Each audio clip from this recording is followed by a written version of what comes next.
સર્વે શરીરોમાં રહેલ ચેતન સ્વરૂપ આત્માના ખરા સ્વરૂપને જાણવાથી મનુષ્ય સંસારને તરી જાય છે અને જાણવા માટે પગના અંગૂઠાથી મૂલાધાર ચક્ર સુધી રહેલા અપાન વાયુને યોગ ક્રિયા દ્વારા મૂલાધાર, સ્વાધિષ્ઠાન, મણિપર, અનાહત, વિશુદ્ધ અને આજ્ઞા ચક્ર કર્મશ ઊંચે ચડાવો અને તેનો બીજો પ્રાણ સાથે યોગ કરી છેવટે તેને માથામાં રહેલા બ્રહ્મરુદ્રમાં સ્થિર કરવો.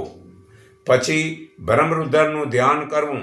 મૂલાધારથી માંડીને બ્રહ્મરુદ્ર સુધી શુદ્ધ સ્ફટિકના જેવો આ નાદ જે છે તે જ બ્રહ્મ છે. શ્વાસ લેતા અને બહાર કાઢતા રાત દિવસમાં હંસ એવા 21,600 વાર એની મેળે જ જપ થયા કરે છે. એ હંસ આત્મા 8 પાંગડીવાળા હૃદય રૂપ કમળમાં રહે છે. તેનું ધ્યાન કરવું. જ્યારે સાધક હંસ એવા જપ 1 કરોડ વખત કરે છે ત્યારે તેને નાદનો અનુભવ થાય છે ને એ નાદ 10 પ્રકારનો છે. ચીણ, કટાનસ, સખનાદ, વીણાનાદ, તાલનાદ, વેણુનાદ, મુદનાદ, ભેરીનાદ, મેઘનાદ. અગલા 9 નાદોનો વટાવી 10મા નાદને અભ્યાસ કરવો. પહેલા નાદના અનુભવથી આંખોમાં ચીણ થવા માંડે છે.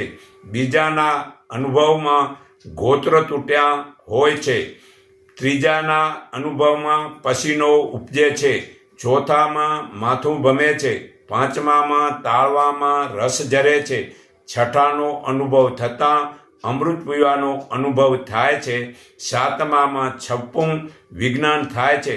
આઠમામાં અનુભવ થતાં વાણીનું જ્ઞાન થાય છે. નવમા નાદના અનુભવ વડે શરીરનું હૃદય અદ્રશ્ય થઈ જાય છે અને તેને લાભ થાય છે. ને 10મા નાદના અનુભવ વડે સાધક બ્રહ્મરુદ્ર બને છે. તેમજ બ્રહ્મમાં મન લય થતાં સંકલ્પ વિકલ્પ પાપ પુણ્ય બધું જ દૂર થઈ જાય છે. સાધક શુદ્ધ અને જ્ઞાન સ્વરૂપ નિત્ય સર્ગ સર્વશક્તિમાન દોષ રહિત અને શાંત બની જાય છે. આ નાદ કાન વડે સાંભળતા ધીરે ધીરે છેલ્લે પરમાત્મામાં પામવું છે.